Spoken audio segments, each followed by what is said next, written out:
नमस्कार, मैं हिमांशी राजपूत और आप देख रहे हैं भारत एक्सप्रेस डिजिटल। देश की राजधानी दिल्ली में कल इंडिया ब्लॉक की एक बहुत बड़ी बैठक होने वाली है, जिस मीटिंग के अंदर कई राजनीतिक दलों के नेता शामिल होने वाले और कई मुद्दों पर बात होने वाली है। लेकिन इससे पहले इंडिया ब्लॉक में अंदरूनी विवाद खुलकर सामने आता दिख रहा है। आपको बता दें कि डीएमके कांग्रेस से नाराज चल रही है, वहीं पर जेएमएम ने भी अपनी नाराजगी कांग्रेस से जाहिर कर दी है। ऐसे में सवाल है कि मीटिंग में क्या कुछ होगा, क्या ये अंदरूनी टूट की वजह से जो इंडिया ब्लॉक है वो टूट जाएगा। बस इसी मुद्दे पर हमारे साथ बातचीत करने के लिए हमारे सहयोगी हैं हरिशंकर जी, अजीत प्रताप सिंह है, तो चलिए इनसे बात करते हैं। तो अजीत जी, सबसे पहले आपसे जानना चाहूँगी, देखिए कल मीटिंग है, लेकिन जिस तरीके की खबरें सामने हैं, जैसे डीएमके हैं, उन्होंने तो कांग्रेस की मौजूदगी से इनकार कर दिया है, उन्होंने तो दूरी बना ली है, तो क्या लगता है आपको? देखिए, देश में विपक्ष अगर देखा जाए तो इमरजेंसी के बाद सारा विपक्ष एकजुट हुआ और एकजुट हुआ 2 साल के लिए साथ रहा, फिर बिखर गया। उसके बाद फिर राजीव गांधी सत्ता में थे, उसके बाद बोफोर्स कांड आया, पूरा विपक्ष एक हुआ, कुछ सालों के लिए रहा, फिर बिखर गया। उसके बाद फिर 90 के दशक में भी देखिए कि जब देवगौड़ा प्रधानमंत्री बनाए गए, फिर उसके बाद गुजराल प्रधानमंत्री बनाए गए, तो इकट्ठा तो होता है विपक्ष, लेकिन बिखर जाता है। 2004 से 2014 तक कांग्रेस ने सत्ता चलाई अपने सहयोगियों के साथ, उसके बाद से बीजेपी है अब केंद्र में सत्ता में। और अब ऐसा लगता है कि शायद विपक्ष अपनी एकजुटता दिखा कर कि कुछ मजबूत लड़ाई लड़ता, जैसा कि 2024 के चुनाव में हमने देखा कि बीजेपी जो पिछले 2 चुनाव में पूर्ण बहुमत के साथ आ रही थी, 300 सीटें से घट के 240 पे आ गई। और ऐसा लग रहा था कि 20-25 सीट का अगर इधर उधर होता तो शायद विपक्षी सत्ता बीजेपी सत्ता से बाहर भी हो सकती थी। लेकिन 2024 के बाद 2 साल भी नहीं बीता और ऐसा लग रहा है कि विपक्ष एक बार फिर बिखर गया है।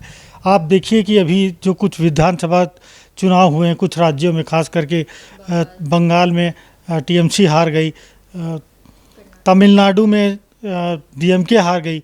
लेकिन वहाँ हारने के बाद क्या हुआ कि कांग्रेस सहयोगी थी डीएमके की, तुरंत उसने टीवीके यानी विजय जो मुख्यमंत्री बने उनकी पार्टी को सपोर्ट दे दिया। ये डीएमके को अच्छा नहीं लगा तो उसने अपनी दूरी बना ली कांग्रेस से। तो कल जो बैठक होने वाली है उससे पहले डीएमके ने बोला कि हम चूँकि कांग्रेस है, हम कांग्रेस के साथ नहीं जाएंगे, कांग्रेस ने हमें धोखा दिया है, इन शब्दों का इस्तेमाल किया है टीआर बालू ने, और वो बैठक का बहिष्कार कर रही है। आम आदमी पार्टी पहले से ही कांग्रेस के साथ उसकी जो है कहीं बनती है कहीं बिगड़ जाती है, तो वो भी अपना अलग है। उसके बाद केरल में विधानसभा चुनाव हुए तो कांग्रेस के अध्यक्ष मल्लिकार्जुन खड़गे, राहुल गांधी और प्रियंका गांधी ने आरोप लगाया कि सीपीएम बीजेपी के साथ मिलकर के कुछ कांग्रेस के खिलाफ जो है गठबंधन कर रही है। उस पे जो एमए बेबी उनके जनरल सेक्रेटरी है, उन्होंने लेटर लिखा है मल्लिकार्जुन खड़गे को और उनसे जवाब मांगा है, स्पष्टीकरण मांगा है। यानी वो भी नाराज़ हैं, सीपीएम भी नाराज़ हैं। उसके अलावा झारखंड में देखिए राज्यसभा के चुनाव होने हैं और कांग्रेस ने अपना उम्मीदवार खड़ा कर दिया प्रणव झा, बिना उनसे पूछे, जेएमएम से पूछे, तो वो भी नाराज़ हो गए। वो भी कह रहे हैं कि नहीं, दोनों सीटों पर हम उम्मीदवार उतारेंगे। कांग्रेस हालांकि कह रही है उनके 1-2 लोग की जेएमएम के साथ बातचीत हो गई है। लेकिन इन सब मुद्दों के अगर देखा जाए तो फिर जो बैठक होने वाली है फिर कोई नतीजा नहीं निकलेगा, क्योंकि आपस में ही एक दूसरे के ऊपर इतना आरोप लगा रहे हैं, एक दूसरे से इतनी नाराज़गी जाहिर कर रहे हैं, तो कुल मिलाकर एकजुट कैसे होंगे। और आप देखिए कि बीजेपी मजबूत पे मजबूत होती चली जा रही है। बंगाल में 15 साल से शासन था ममता बनर्जी का, और बीजेपी देखिए उनको हटाकर पहली बार बैठ गई और अब तो टीएमसी पार्टी में ही बगावत हो गई। तो ऐसे में लगता नहीं कि बीजेपी के लिए बंगाल में अब कोई खतरा है। पूरे हिंदी बेल्ट में जो है बीजेपी एकदम आराम से बैठी हुई है। उत्तर प्रदेश में या उत्तराखंड में अभी चुनाव होने वाले हैं अगले साल की शुरुआत में, लेकिन ऐसा लग रहा है दोनों राज्यों में कंफर्टेबल है। आप महाराष्ट्र गुजरात में भी देखें तो अच्छे बहुमत के साथ बीजेपी है। तो कुल मिलाकर विपक्ष का कोई मतलब नहीं है। बीजेपी के लिए जो खतरा बनना चाहिए था, जो एकजुटता दिखनी चाहिए थी विपक्षी पार्टियों को, वो नज़र नहीं आ रही है, इसीलिए बीजेपी का कोई खतरा नहीं है। देखिए, जैसा कि अजीत जी ने कहा है, इंडिया ब्लॉक का मतलब ही हम जानते हैं। जब इंडिया ब्लॉक बन रहा था हम लोगों ने देखा कि जितने भी राजनीतिक दल हैं वो सब बीजेपी के अगेंस्ट हो जाते हैं, लेकिन इन राजनीतिक दलों के बीच में इतनी खटपट नज़र आ रही है, तो फिर मीटिंग तो बेनतीजा ही निकलेगी, क्या लगता है? देखिए, इंडी गठबंधन जो बना भी था शुरू में, वो सब एकजुट हुए थे सरकार के खिलाफ, केंद्र सरकार के खिलाफ, मोदी सरकार के खिलाफ, कि हम अगर विपक्ष की एकता मजबूत रहेगी तो हम सरकार को ज़्यादा टक्कर दे पाएंगे। लेकिन नतीजा क्या हुआ? टक्कर दे नहीं पाए। यूपी में कांग्रेस और समाजवादी पार्टी साथ लड़ी तो लोकसभा में बीजेपी को नुकसान हुआ। लेकिन आप देखिए, सबके अपने अपने दाव हैं। ममता बनर्जी अब खाली हाथ है, चूँकि पश्चिम बंगाल में सत्ता चली गई, तो अब केंद्र में आने की कवायद में हैं कि वो यहाँ पर दिल्ली की पॉलिटिक्स करेंगे, क्योंकि 5 साल अब बंगाल में उनके लिए कुछ बचा नहीं है। दूसरा, उनको अभिषेक बनर्जी को आगे भी बढ़ाना है। तो ऐसे में ममता बनर्जी की पार्टी की अपनी मजबूरी है। डीएमके जो है, डीएमके ये को पहले सबसे बड़ा झटका जो है वो कांग्रेस ने ही दिया। इतने सालों से साथ में रहे और अचानक से डीएमके जो है वो कांग्रेस को छोड़ करके एक नई पार्टी, विजय थलापति की पार्टी के साथ वो चले गए और उनके साथ सरकार में शामिल हो गए।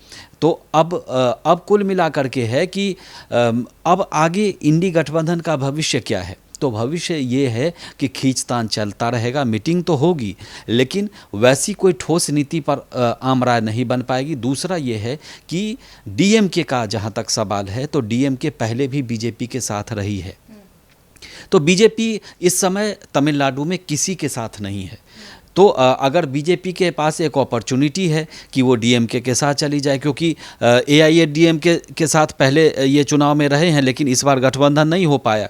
लेकिन बीजेपी के पास ये बेहतरीन मौका है। इसके अलावा आप देखिए कि यूपी, आगे यूपी चुनाव है, तो यूपी में बहुत सारी चीज़ें हैं जो अखिलेश यादव कभी कांग्रेस के साथ की भी बात करते हैं, कभी अकेले एकला चलो रे की बात करते हैं।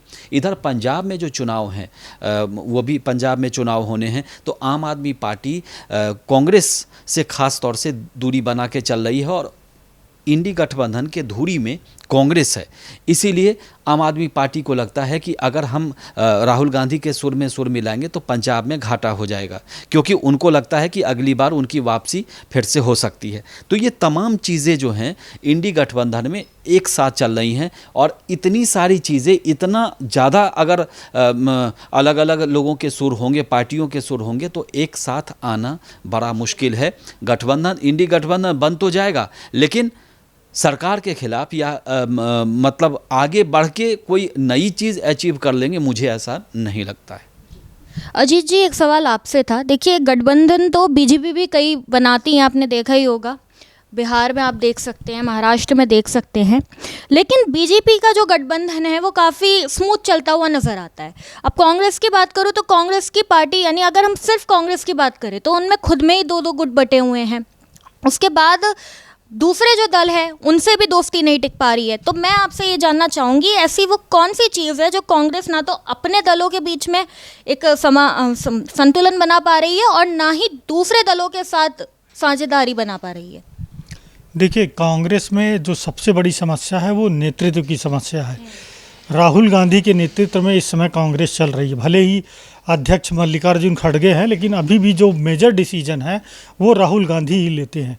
और पिछले आप 2014 के बाद में देखिए कि जब से नरेंद्र मोदी प्रधानमंत्री बने हैं, राहुल गांधी लगभग हर जगह फेल हुए हैं। ज़्यादातर कुछ राज्यों में ज़रूर कांग्रेस की सरकार है, जैसे हिमाचल है, कर्नाटक है, केरल में अभी आ गए हैं, लेकिन देखा जाए तो जो मेन राज्य है, खास करके उत्तरी राज्य, हिंदी भाषी राज्य जिसको काऊ बेल्ट बोला जाता है, वहाँ पर कांग्रेस गायब हो चुकी है।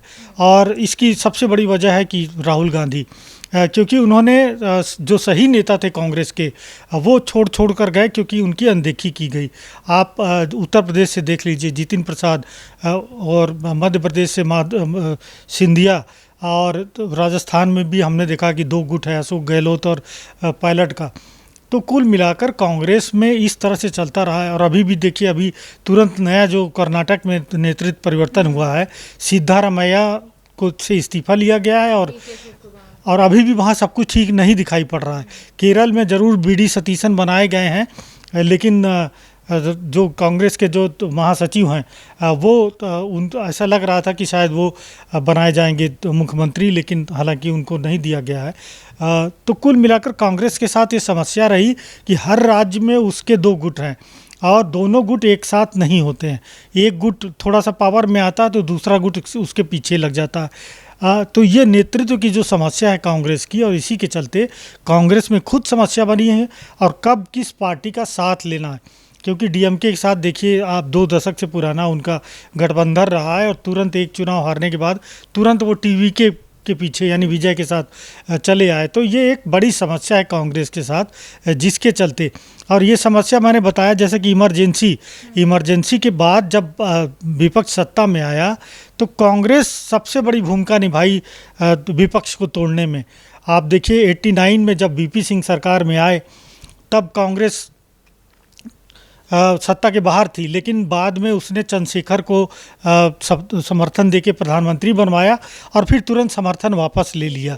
तो कांग्रेस कभी भी भरोसेमंद रहेगी पार्टियों के बीच में, ये उसके साथ एक समस्या रही है, और जिसके चलते पार्टियां नाराज़ है। ज़्यादातर पार्टी जैसे सीपीएम हमने कहा, डीएमके, जेएमएम, आम आदमी पार्टी, तो ये सब ज़्यादा पार्टियां नाराज़ है कांग्रेस से, और नाराज़गी ये दूर करने की कोशिश नहीं करते, ये बनी रहेगी। और हमने देखा कि जैसा कि सर ने भी बताया कि जब इंडी गठबंधन बना तो नीतीश कुमार भी थे, और नीतीश कुमार अगर इंडी गठबंधन में रहते तो शायद 2024 के नतीजे कुछ और होते और नरेंद्र मोदी प्रधानमंत्री नहीं भी बन सकते थे।